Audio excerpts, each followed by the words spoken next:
الموضوع ده ما كنتش عايز اتكلم فيه بصراحة.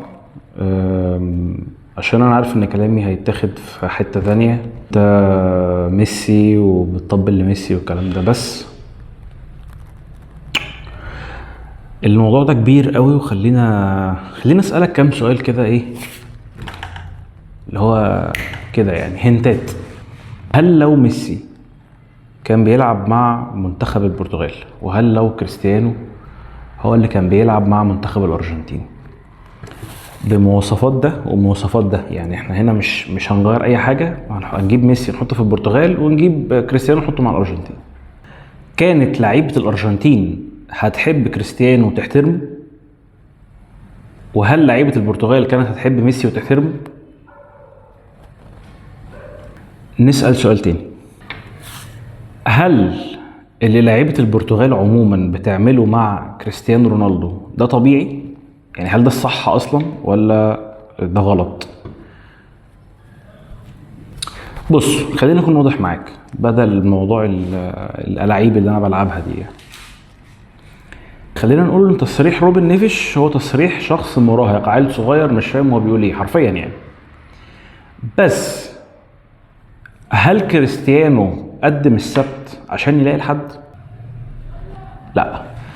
خلي بالك اقول لك على حاجه، انا ممكن اطلع اقول لك كلام حلو، يعني انا لو انا قائد مجموعه انا ممكن اطلع اقول كلام حلو واقول ان اللعيبه هي السبب في كل حاجه بتحصل كويسه في المنتخب، مش انا، وانا السبب الاخير وهم السبب في كل حاجه حلوه.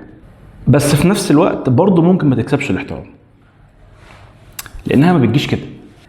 في اعتقادي الشخصي لقطه زي لقطه كريستيانو اللي هي بتاعت برونو فرنانديز في المونديال اللي فات، كرة لما هو لمسها براسه، لا اصل انا اللي جبت الجون، لا انا اللي جبت الجون، اصل انا لمستها براسي والكلام ده، نسفت كل شيء ممكن يقدمه كريستيانو او ينهي بيه مسيرته بالتخيل اللي هو عايزه مع البرتغال.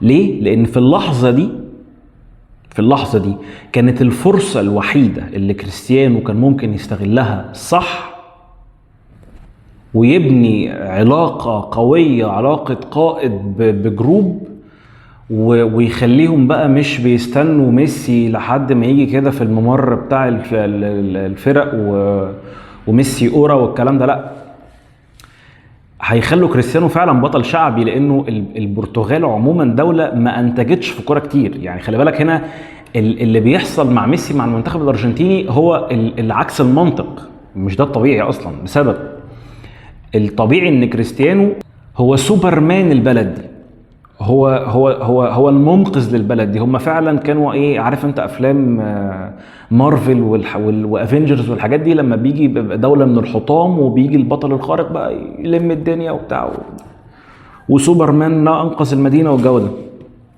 ده كريستيانو مع البرتغال مع تاريخهم الكروي. يعني على فكرة يعني البرتغال دي لما جالها لويس فيجو كان بالنسبه لهم ايه ده احنا معانا مارادونا. لا، مارادونا الحقيقي بقى كان مع الارجنتين غير مارادونا اصلا. الطبيعي انه يكون هو صاحب الفكره دي مع البرتغال مش العكس. بس ما حصلش. ليه؟ لانه التصنع في الامور دي، الانانيه وان انا عايز كل المجد ينسب لي والكلام ده، شيء ما فيش فيه اي تصنع، ولو تصنعت هتتقفش، ما فيهاش. لقطات بقى سيبك من فكره مثلا 2016 لما ميسي ادى الكره لسواريز وكان فاضل لهم جونين وميسي هياخدها من سواريز، لا يا عم سواريز خد انت الحذاء الذهبي وبتاع، وفكره ماسكيرونو لما اداها له، ونيمار لما كان بيطلبها منه كوتينيو، فكك الكلام ده. ميسي، ماك أليستر كان بيقول مثلا في حاجه من الحاجات انه كانوا بيلقبوني بالقزم والشخص الابله والكلام ده. ميسي قال لهم حتى لو على سبيل الهزار ما تعملوش حاجه زي كده. الخبر ده بعدها بسنه ماك أليستر طلع يتكلم عنه، ولا ميسي اتكلم عنه، ولا الصحافه اتكلمت عنه، ولا اللعيبه حتى اتكلموا عنه، وما خدش الهايب الطبيعي اللي هو والله ميسي ده قائد بقى وبيحاول. مفيش. ليه؟ لان ده الطبيعي، هو بيمرر ده حسب اللي هو حسه بالفعل، مش بيمارس دور القيادة على الجروب اللي معاه. ودي حاجة تفرق جدا جدا جدا في الحتة دي، جدا فوق ما تتخيل. تصريحات ميسي مثلا لما بيطلع يتكلم يقول لك والله اصل لا ده احصائيات الجروب هي اللي بتفرق معانا، هي وانا جبت جون وانا اللي خدت كاس العالم وبتاع. انا رفضت الفكره دي خالص. انا مش بالنسبه لي مش مهم ان انا اجيب جون بقدر ان فريقي هو اللي يكسب. دي حاجه ميسي ما بتصنعش فيها، هو بيقولها بجد بشكل حقيقي.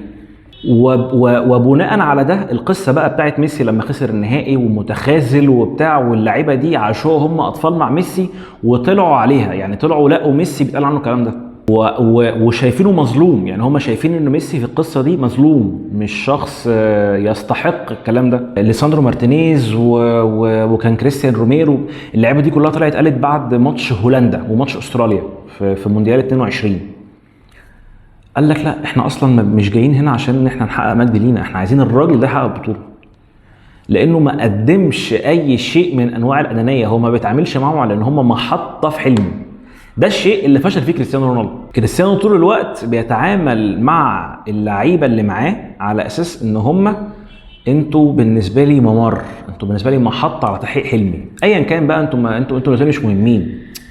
انا راس الحربه اللي بتمرروا له، ما ينفعش تقعدني دكه لاي سبب لان انا كريستيانو رونالدو. برونو فرنانديش انت موجود في المنتخب عشان تمرر لي. فيتينيا انت موجود في المنتخب عشان تصنع لعب، عشان تدي كرة للجناحين، عشان تمرر لي وانا اللي اجيب الجول. سين صاد عين لام ايا كان، يعني كل المعطيات دي هو عاكسها بشكل لا واعي وعقلهم الباطن انه كريستيانو انا موجود علشان انا احقق حلمي، ايا كان انتوا ايه، ايا كان انتوا مين. مش عايز اخدك بقى في حته اصل والله دي النهايه اللي يستحقها كريستيانو بقى ومسيرته المليئه بالاسقاطات الفاضحه، وكل مبرر كان كريستيانو بيحطه في مسيرته والله الكوره جوان.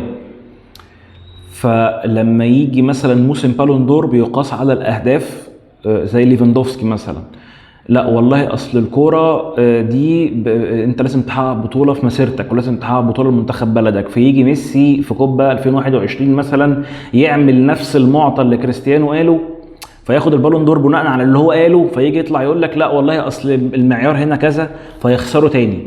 كل الاسقاطات دي مش بس كريستيانو خسرها، هو كمان يستحق الخساره دي، لان هو ما اداش. هو الراجل مكان، هو الراجل ايف كل مسيرته وايف كل اللي حواليه على انه هو اللي لازم يكسب كل شيء بس. واللي بيسانده في ده فقط جمهوره، مش اي حد تاني، جمهوره بس. يعني حتى اللعيبه ما بقوش يساندوه. يعني مثلا كريستيانو رونالدو في النقطه دي كان ما اتشهرتش قوي، فهو كان مع ريال مدريد اللعيبه كلها كانت بتخدم عليه. ليه؟ عشان والله كريستيانو في اوج مسيرته او الراجل هداف، يعني خلاص يا عم احنا هناخده على قد عقله وهنبصيله ونمرر له وبتاع، وبناء على ده كويس الراجل هيطلع يخلينا احنا الموسم ده احنا مميزين جدا، احنا هنطلع احصائيات جميله جدا، الراجل هيحمينا بشكل تهديفي، هيحمينا في السجلات التهديفيه، هنسجل هنكسب تك تك تك، هناخد بقى ايه الدوري وناخد دوري الابطال وبناء عليه. فيا عم خده على قد عقله عشان احنا نكسب بيه. فالمعيار هنا كان شغل، علاقه عمل. حتى دي دلوقتي كريستيانو خسرها لانها ما بقاش عنده اللي يقدمه في الملعب. فبقى المساند ليه مش اللعيبه بقى دي المحطات. خلي بالك بقى ده اللي عدى عليه كريستيانو طول مسيرته، انه الراجل ما شافش غير نفسه وحقه، بس ما كانش بالانانيه دي. تصريحات كريستيانو بالكامل ايفها. انا فاكر تصريحاته مع إيريك تين هاج حتى الان، شيء لن انساه. يعني لما في الصيف النادي حماه اعلاميا والراجل ده بنته توفت والكلام ده، فرغم ان هو في الصيف كريستيانو طلع قال لك ايه؟ طلع قال لك والله اصل انا بدور او كان وكيل اعماله، طلع قال لك والله اصل احنا بندور على نادي بيلعب في دوري ابطال اوروبا او بيلعب في اوروبا عموما عشان سيره الراجل لا تسوء بالقدر ده. بعدها يونايتد مع إيريك تين هاج قرروا ان هم ما يخوضوش الحرب دي لان هم خسرانينها، جمهور كريستيانو خسرك اي معركه. فالنادي قرر انه يحميه اعلاميا من الهوجه دي كلها، وقال لك وجابها في سيره انه والله الراجل اللي عنده مشاكل عائليه فتغيب عن موسم الاعداد. طلع بعدها كريستيانو لما مشي وحصل الصدام بينه وبين إيريك تين هاج لاسباب فنيه بحته، يعني انا هبنج، انا كإيريك تين هاج هبنج، لا انا مش هبنج، انا كريستيانو، بس انت لازم تبنج دي العلاقه اللي بناها كريستيانو. انا بديك كذا مثال في نقطه البرتغال دي. انا بديك الراجل ده فكر ازاي طول مسيرته وهو خسرها، هو السبب فيها. احنا مش هنحط نفسنا في الصدام ده يا عم، لا ده المشاكل دي عائليه. كريستيانو بقى يطلع في مؤتمر مع بيرس مورجان ويقول لك والله يونايتد اصل واصل واصل واصل واصل، كلام كله كلام غريب وكلام مش صح. واصل السلمه بتاعت الجيم اللي انا سبتها مكسوره لسه مش مكسوره، والنادي ما عملش ومش عارف ايه. اوكي تمام، انت عملت، لا ما حصلش. فهو كريستيانو كان عايز يحول كل المعطيات اللي حواليه لمساعدته هو الشخصيه فقط، ولو ده ما حصلش انا مش عايزك. وده حقه، يبدو ان الكلام ده منطقي. لا ده انت متحول لخدمتي مش بس. فنرجع لمرجوعنا تاني، كريستيانو دخل معركه خسرها قبل ما تبدا. دي وجهه نظر الشخصيه. وفكره البرتغال دي بقى، يعني انسى بقى حوار كاس العالم وانسى حوار ان هو ينهي مسيرته بالشكل اللي هو عايزه. اصل ميسي خد كاس العالم، لا انسى خلاص. انا على فكره شايف ان منتخب البرتغال فنيا مش بالقوه اللي الناس بتتكلم بيها يعني، لا اسباب يطول شرحها بعدين. بس حتى لو كان في فرصه واحده ان البرتغال تكسب ده، خسروها. وللمفارقه بقى، الشيء الوحيد اللي هيخلي البرتغال ان هم ياخدوا كاس العالم ان كريستيانو ما يكونش موجود. انا هنا ما بدافعش على التصريحات، خلي بالك اللي لعيبه البرتغال قالوها، بس بناء على العلاقه اللي كريستيانو عملها طول مسيرته مع لعيبه البرتغال ومع اللعيبه بالكامل عموما اللي مروا معاه بمسيرته يعني في فريق واحد، التصريحات تبدو انها منطقيه. كونسيساو لما طلع من شويه النهارده قال لك والله لا انا مش همرر ليه لو انا مش شايف ان ده القرار الانسب. لعيبه الارجنتين هتمرر لميسي لمجرد ان هم عايزين يخلوه هو اللي يجيب الجون حتى لو مش ده القرار الانسب. ده الفرق. جواو نيفيش قال لك والله لا هو لاعب زينا عادي. هو عكس ده. انت ما عملتش البنج، مش هتستنى البنج، ما تستناش البنج. فده بشكل بسيط. كريستيانو دخل نفسه علاقه خسرها قبل ما تبدا. هو ما قدمش السبت فما لقاش الحد، بشكل بسيط يعني.